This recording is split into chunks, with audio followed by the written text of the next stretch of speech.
This shawarma bowl has a few steps to it, but it is one of the best meal prep meals you will have. Let's first start by seasoning the chicken. You'll grab 2 pounds of chicken thighs, clean and trim the unnecessary fat, and season them with salt, along with cumin, coriander, and cinnamon, smoked paprika, cayenne, grated garlic, and lemon juice. Mix it all up until the chicken is evenly coated with the seasoning, then allow it to marinate in the fridge for 1 to 2 hours, the longer the better. While it marinates, we will prep some of the ingredients for our tabbouleh. Usually, tabbouleh is made with bulgur wheat, but to make this Whole30 and Paleo, we will be using frozen cauliflower rice. You'll follow the package ingredients for the stovetop cooking method, but you want to make sure all that excess liquid that comes from the frozen cauli rice is gone. You'll see here the rice may look done, but that's too much liquid in the pan. So continue cooking until the pan is completely dry. Then you'll place it into a large enough bowl, keeping in mind we will add more ingredients to this bowl later. Place it in your fridge to cool completely. While it cools, we'll prep some of the other ingredients for the tabbouleh. Grab Persian cucumbers and trim off the ends, then slice them down the middle.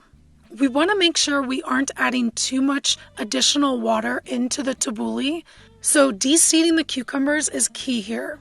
Grab a tiny spoon and scoop out the inside as best as you can. Then slice the halves into 4 long strips, rotate them, and cut them into a small dice. If your knife skills aren't all that great, don't worry, it doesn't have to be perfect. This meal is just for you. Once they are all diced up, set them aside, and we'll move on to the tomatoes, quartering them and taking out the inside seed portion. Cut under the seeds close to the flesh from one end to the other. Then, like we did with the cucumbers, slice the tomatoes, creating 5 to 6 long strips, rotating and small dicing them. When they are all diced up, set them aside. Before we assemble the tabbouleh, we'll get the chicken ready for baking. Evenly place the chicken thighs on a parchment or baking mat-lined baking sheet, placing it into your preheated 425-degree oven for 10 minutes on the bottom rack, then 10 minutes on the top rack. During those last 10 minutes, we'll assemble the tabbouleh.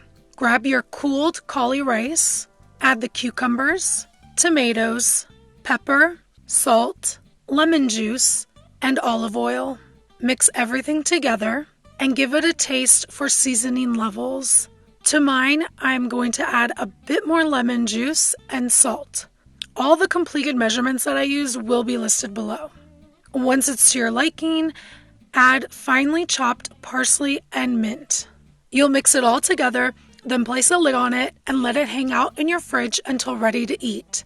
At this point, the chicken will be done. Allow it to cool to almost room temp. Then begin slicing each thigh into strips, placing it into a large enough airtight container. When it's all chopped, set it aside in the fridge. And finally, our dish needs a sauce. To a blender, add tahini and olive oil, water, garlic, lemon juice, salt, and pepper. Blend it up until smooth. You'll see here this is a bit too thick. We want it looser in texture. I'm going to add more salt and water, giving it another blend, and that is the sauce consistency we want. And now that all the components are done, we can assemble the dish.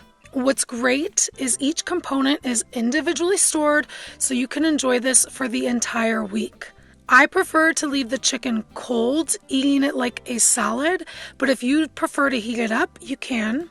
I also want to mention, if you have access to a grill, grilling the chicken will take this meal to the next level. Complete measurements will be in the description box below. Thank you so much for watching. Happy meal prepping!